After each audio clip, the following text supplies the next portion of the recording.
Old Yeller by Fred Gipson. The man's name was Bern Sanderson. He was a young man who rode a good horse and was mighty nice and polite about taking his hat off to Mama when he dismounted in front of our cabin. He told Mama who he was. He said he was a newcomer to Salt Licks. He said that he'd come from down San Antonio way with a little bunch of cattle that he was grazing over in the Devil's River country. He said he couldn't afford to hire riders, so he'd brought along a couple of dogs to help him herd his cattle. One of these dogs, the best one, had disappeared. He'd inquired around about it at Salt Licks, and Bud Searcy had told him that we had the dog. A big yeller dog? Mama asked, looking sober and worried. Yes'm, the man said, then added with a grin, and the worst egg sucker and camp robber you ever laid eyes on. Steal you blind, that old devil will, but there never was a better cow dog born. Mama turned to me. Son, call Old Yeller, she said. I stood frozen in my tracks. I was so full of panic that I couldn't move or think. Go on, son, Mama urged. I think he and little Arliss must be playing down about the creek somewhere. But, Mama, I gasped, we can't do without Old Yeller. He's Travis. Mom's voice was too sharp. I knew I was whipped. I turned and went toward the creek, so mad at Bud Searcy that I couldn't see straight. Why couldn't he keep his blabbermouth shut? Come on up to the house, I told little Arliss. I guess the way I said it let him know that something real bad was happening. He didn't argue or stick out his tongue or anything. He just got out of the water and followed me back to the house and embarrassed Mama and the young man nearly to death because he came packing his clothes in one hand instead of wearing them.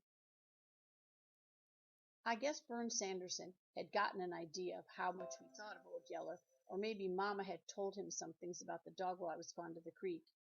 Anyhow, he acted uncomfortable about taking the dog off. Now, Mrs. Coates, he said to Mama, your man is gone, and you and the boys don't have much protection here. Bad as I need that old dog, I can make without him until your man comes. But Mama shook her head. No, Mr. Sanderson, she said. He's your dog, and the longer we keep him, the harder it will be for us to give him up. Take him along. I can make the boys understand. The man tied his rope around Old Yeller's neck and mounted his horse. That's when little Arliss caught on to what was happening. He threw a wall-eyed fit.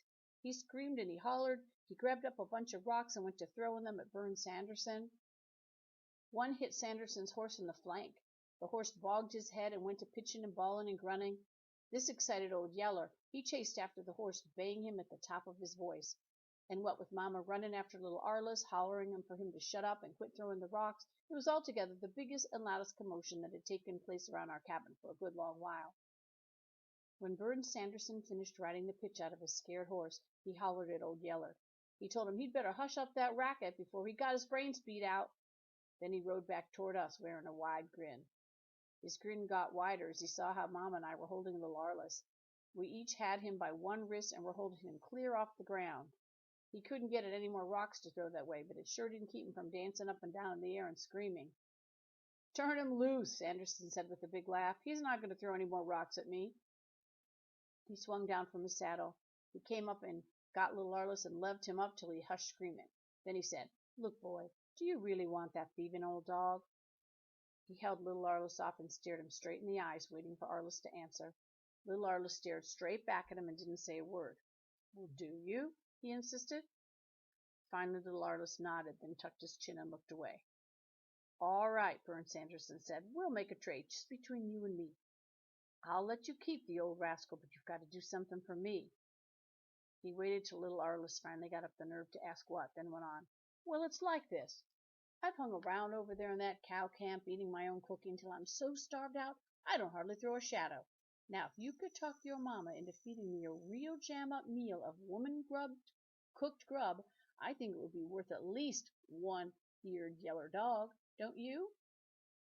I didn't wait to hear any more. I ran off. I was so full of relief that I was about to pop. I knew that if I didn't get out of sight in a hurry, this Bern Sanderson was going to catch me crying. Mama cooked the best dinner that day I ever ate. We had roast venison and fried catfish and stewed squirrel and black-eyed peas and cornbread and flour gravy and butter and wild honey and hog plum jelly and fresh buttermilk. I ate till it seemed like my eyeballs would pop out of my head, and still didn't make anything like the showing that Bern Sanderson made. He was a slim man, not nearly as big as Papa, and I never could figure out where he was putting all that grub. But long before he finally sighed and shook his head at the last of the squirrel stew, I was certain of one thing. He sure wouldn't have any trouble throwing a shadow on the ground for the rest of that day. A good black shadow. After dinner he sat around for a while talking to me and Mama and making little Arliss and toy horses out of dried corn stalks. Then he said his thank yous to Mama and told me to come with him. I followed with him while he led his horse down to the spring for water. I remember how Papa had led me away from the house like this the day he left, and knew by that Bern Sanderson had something he wanted to talk to me about. At the spring he slipped the bits out of his horse's mouth to let him drink, then turned to me. Now, boy, he said, I didn't want to tell your mama this. I don't want to worry her. But there's a plague of hydrophobia making the rounds, and I want you to be on the lookout for it. I felt a scare run through me. I didn't know much about hydrophobia, but after what Bud Searcy had told about his uncle that died chained to a tree, I knew it was something bad. I stared at Bern Sanderson and didn't say anything. And there's no mistake about it, he said. I've done shot 2 wolves, a fox, and 1 skunk that had it. And over at Salt Licks, a woman had to kill a bunch of house cats that her young'uns had been playing with. She wasn't sure, but she couldn't afford to take any chances. And you can't either. Well, how will I know what to shoot and what not to? I wanted to know. Well, you can't hardly tell at first, he said. Not until they've already gone to foaming at the mouth and are reeling with the blind staggers. Any time you see a critter acting that way, you know for sure. But you watch for others that aren't that far along. You take a pet cat. If he takes to spitting and fighting at you for no reason, you shoot him. Same with a dog. He'll get mad at nothing and want to bite you. Take a fox or a wildcat. You know they'll run from you. When they don't run and try to make fight at you, shoot 'em. Shoot anything that acts unnatural, and don't fool around about it. It's too late after they're already bitten or scratched you. Talk like that made my heart jump up in my throat till I could hardly get my breath. I looked down at the ground and went to kicking around some rocks. You're not scared, are you, boy? I'm only telling you because I know your papa left you in charge of things. I know you can handle whatever comes up. I'm just telling you to watch close and not let anything get close to you or your folks with hydrophobia. Think you can do it? I swallowed. I can do it, I told him. I'm not scared. The sternness left Bern Sanderson's face. He put a hand on my shoulder just as Papa had the day he left. Good boy, he said. That's the way a man talks. Then he gripped my shoulder real tight, mounted his horse, and rode off through the brush. And I was so scared and mixed up about the danger of hydrophobia that it was clear into the next day before I even thought about thanking him for giving us Old Yeller. 9.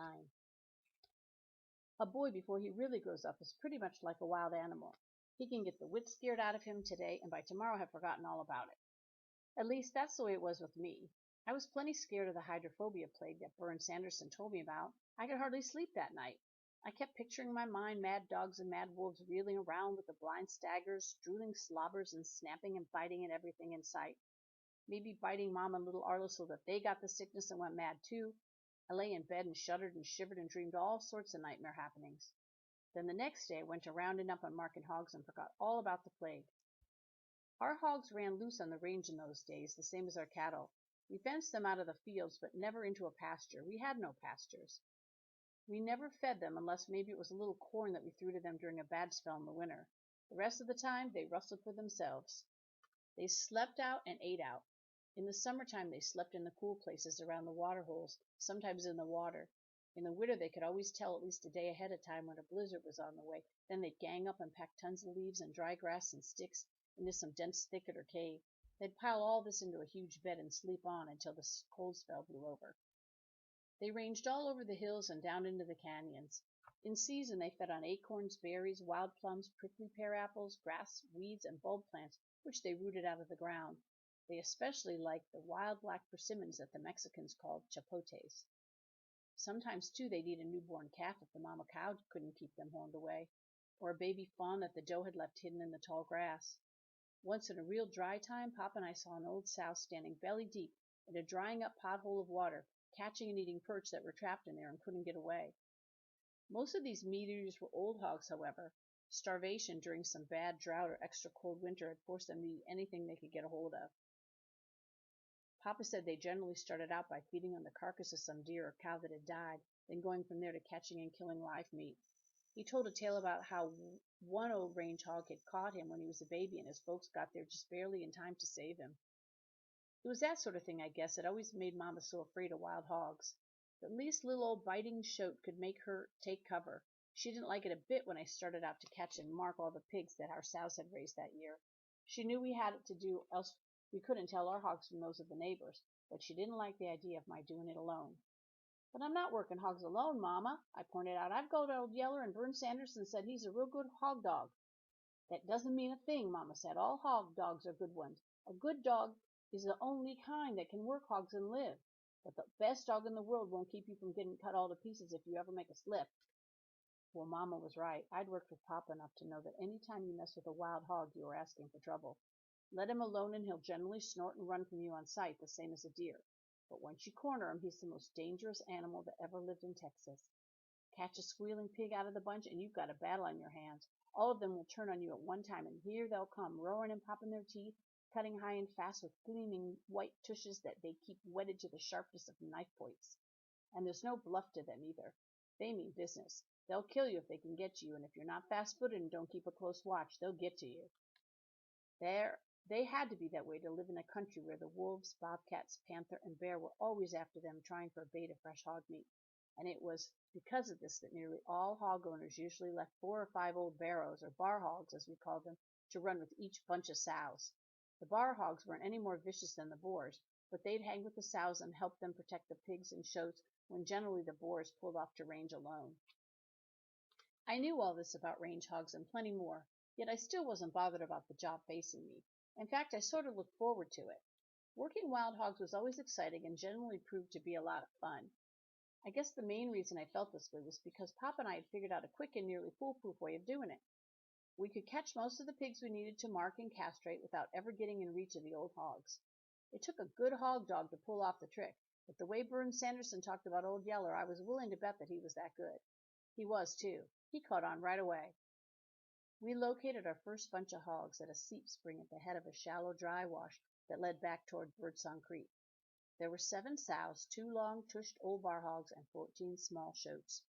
They'd come there to drink and to wallow around in the potholes of soft, cool mud. They caught wind of us about the same time I saw them. The old hogs threw up their snouts and said, "Woof." Then they all tore out for the hills, running through the rocks and brush almost as swiftly and silently as deer. "Head him, Yeller," I hollered. "Go get him, boy." But it was a waste of words. Old Yeller was done gone. He streaked down the slant, crossed the draw, and had the tail end pig caught by the hind leg before the others knew he was after them. The pig set up a loud squeal. Instantly, all the old hogs wheeled. They came at old Yeller with their bristles up, roaring and popping their teeth.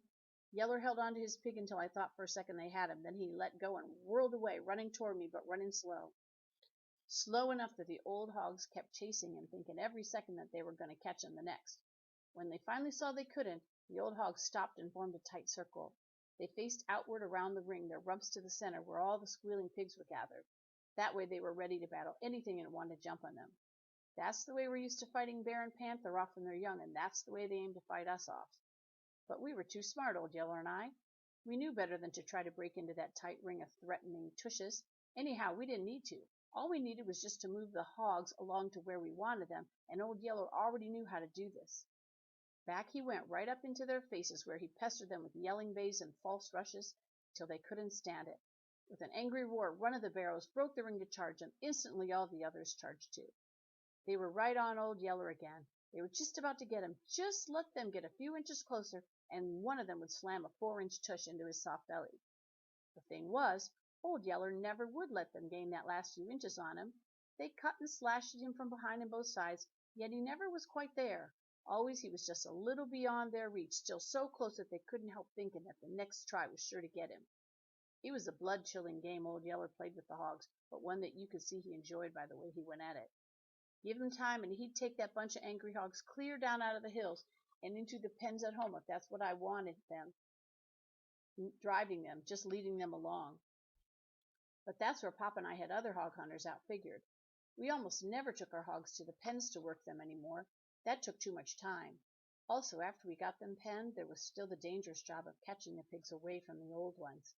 I hollered at old Yeller. "Bring 'em on, Yeller," I said. Then I turned and headed for a big gnarled live oak tree that stood in a clear patch of ground down the draw a piece. I'd picked out that tree because it had a huge branch that stuck out to one side. I went and looked the branch over and saw that it was just right. It was low, yet still far enough above the ground to be out of reach of the highest cutting hog. I climbed up the tree and squatted on the branch. I unwound my rope from where I'd packed it coiled around my waist and shook out a loop. Then I hollered for old Yeller to bring the hogs to me. He did what I told him. He brought the fighting hogs to the tree and rallied them in a ring around it. Then he stood back holding them there while he cocked his head sideways at me, wanting to know what came next. I soon showed him. I waited till one of the pigs came trotting under my limb. I dropped my loop around him, gave it a quick yank, and lifting him, squealing and kicking, up out of the shuffling and roaring mass of hogs below. I clamped him between my knees, pulled up my knife, and went to work on him. First I folded his right ear and sliced out a three-cornered gap in the top side, a mark that we called an overbit. Then, from the underside of his left ear, I slashed off a long strip that ran clear to the point. That's what's called an underslope. That had him marked for me. One mark was overbit the right and underslope the left. Other settlers had other marks, like crop the right and underbit the left, or two underbits in the right ear, or an overslope in the left and an overbit in the right. Everybody knew the hog mark of everybody else, and we all respected them. We never butchered or sold a hog that didn't belong to us, or marked a pig that followed a sow that didn't wear our mark. Cutting marks in a pig's ear is bloody work, and the scared pig kicks and squeals like he's dying, but he's not really hurt. What hurts him is the castration, and I never did like that part of the job. But it had to be done, and still does if you want to eat hog meat. Let a boar hog get grown without cutting his seeds out, and his meat is too tough and rank-smelling to eat. The squealing of the pig and the scent of his blood made the hogs beneath me go nearly wild with anger. You never heard such roaring and teeth-popping as they kept circling the tree and rearing up on its trunk trying to get to me. The noise they made and the hate and anger that showed in their eyes was enough to chill your blood. Only I was used to the feeling and didn't let it bother me. That is, not much. Sometimes I'd let my mind slip for a minute and get to thinking how they'd slash me to pieces if I happened to fall out of the tree, and I'd feel a sort of cold shudder run all through me. But Papa had told me right from the start that fear was a right and natural feeling for anybody, and nothing to be ashamed of. It's a thing of your mind, he said, and you can train your mind to handle it just like you can train your arm to throw a rock. Put that way, it made sense to be afraid, so I hadn't bothered about that. I'd put in all my time trying to train my mind not to let fear stampede me. Sometimes it did yet, of course, but not when I was working hogs. I'd have enough experience at working hogs that now I could generally look down and laugh at them. I finished with the first pig and dropped it to the ground. Then one after another I roped the others, dragged them up into the tree, and worked them over. A couple of times the old hogs on the ground got so mad that they broke ranks and charged Old Yeller, but right from the start Old Yeller had caught on to what I wanted. Every time they chased him from the tree, he'd just run off a little way and circle back, then stand off far enough away that they'd rally around my tree again. In less than an hour I was done with the job, and the only trouble we had was getting the hogs to leave the tree after I was finished. After going to so much trouble to hold the hogs under the tree, Old Yeller had a hard time understanding that I finally wanted them out of the way. And even after I got him to leave, the hogs were so mad and so suspicious that I had to squat there in the tree for nearly an hour longer before they finally drifted away into the brush, making it safe for me to come down.